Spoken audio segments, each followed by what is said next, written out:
Habang papalapit ang trade deadline, next month na yon, February, first week, ang low-key na tinatarget ngayon ng mga teams para sa trade si Donovan Mitchell ng Cavaliers. Si Donovan meron pang natitirang 2 taong kontrata, yung isa pa doon player option. Next year, eligible na siyang makakuha ng contract extension. Si Donovan ngayon may average na 27 points, 5 rebounds, 5 assists, 45% sa field at 34% sa 3-point area.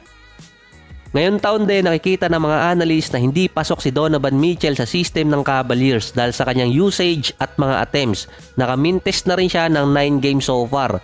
6-3 ang record ng Cavaliers nun kumpara sa 12-12 na record niya kapag naglalaro. So sinasabing mas better ang Cavaliers kapag wala si Donovan Mitchell. Mas mataas din ang rate ng Cavs na manalo kapag wala siya dun sa lineup. Ang Knicks ang dating team na may interest sa kanya pero nauna na kasi ang trade ng Knicks dito sa Raptors. Bago mapunta pa sa Cavaliers si Donovan, Knicks dapat siya mapupunta kaso hindi nga nagkasundo. Sa initial report ngayon, interesado pa rin naman ang Knicks pero hindi sila all out para kay Donovan. Ito yung magbibigay sila ng malaking asset. Sinabi rin naman niya na hindi siya magre-request ng trade paalis ng Cavaliers. Kaso nga, nasa team pa rin ang desisyon na yon. Tulad ng dati, kabaligtaran naman ang nangyayari. Sinabi rin ng Cavaliers noong nakarang araw, wala silang intensyon na i-trade si Donovan Mitchell. So narinig ko na yan dati na kinabukasan na trade agad yung player.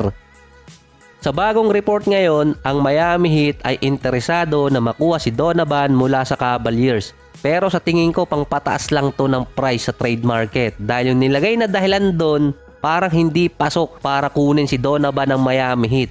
Lalong mababaon doon ang Miami. Bago ang mga games ngayon January 4, ang Miami Heat nasa number 4 sa East. 19-14 record. Sila ang team na kasama sa top 4 ng parehong conference ang may worst scoring sa 4th quarter. Kapag natatalo ang Miami Heat, 4th quarter kalimitan sila nadadali. Pang number 28 ang Miami sa buong NBA kapag 4th quarter scoring at percentage. Kung gustong ayusin ng Miami Heat yun na bago dumating yung deadline, lalo na yung scoring nga sa last quarter, si Donovan Mitchell ang last player na dapat nilang kunin via trade. Dahil based sa stats, hindi niya masosolve ang issue na yun.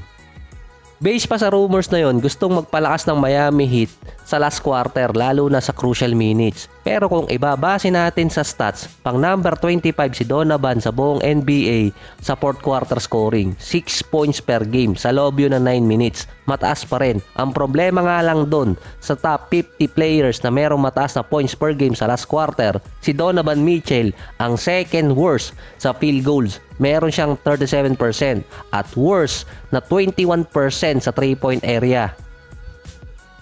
So hindi rin maayos ng Miami Heat yun kung ibabase sa stats. Kung ang Miami pang number 28 sa last quarter sa scoring, ang Cavaliers pang number 27. Mas mataas pa ang field goal percentage ng Miami kontra sa Cavaliers. Kapag chinek pa yung stats ng Cavs, si Donovan Mitchell ang majority na merong attempts sa last quarter, siya rin ang may worst sa percentage. Kaya nga, binabanggit sa ibang write-ups, mas better ang Cavaliers na walang Donovan dahil sa kanyang percentage lalo na sa last quarter. Kung ilalagay siya sa Miami, si Bam Adebayo 40%, si Butler 34%, si Hero 31%. Lalong bababa ang percentage na yon sa last quarter. Ang best scorer ng Miami sa 4th ay si Duncan Robinson at si Jaime Jaquez Jr. Kung sa trade kasi ang possible isama sa package na yun kay Donovan si Tyler Hero. Meron siyang 23 points, 5 rebounds at 4 assists per game. 45% sa field at career high na 42% sa 3-point area. Mas mataas ang scoring ni Donovan pero hindi sila nagkakalayo sa first 3 quarter sa scoring at sa percentage. Yung last quarter talaga dun nagkakatalo.